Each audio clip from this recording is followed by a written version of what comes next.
I don't want them in our country. Their country is no good for a reason. ইউরোপের বাহিরে থাকা ১৯টি দেশের সব ধরনের অভিবাসন আবেদন প্রক্রিয়া অস্থায়ীভাবে স্থগিত করেছে ট্রাম্প প্রশাসন। তবে এই তালিকায় নেই বাংলাদেশের নাম। যুক্তরাষ্ট্রের জাতীয় নিরাপত্তা ও জননিরাপত্তা নিয়ে উদ্বেগ থেকেই এই ধরনের সিদ্ধান্ত নেওয়া হয়েছে।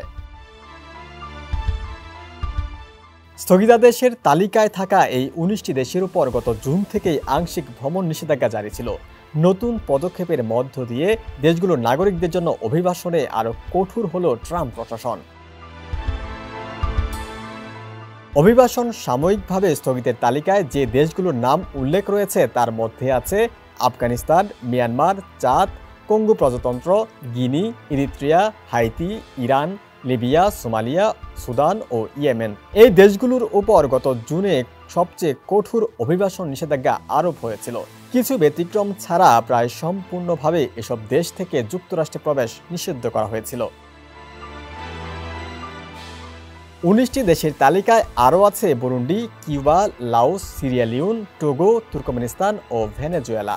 এই দেশগুলোর উপর গত জুনে আংশিক নিষেধাজ্ঞা আরোপ করা হয়েছিল।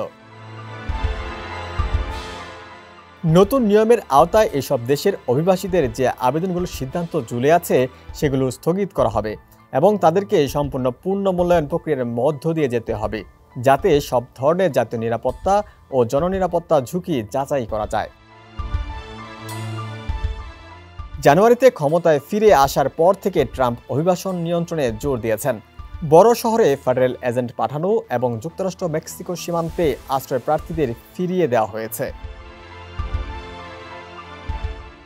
ডেস্ক রিপোর্ট, সমকাল।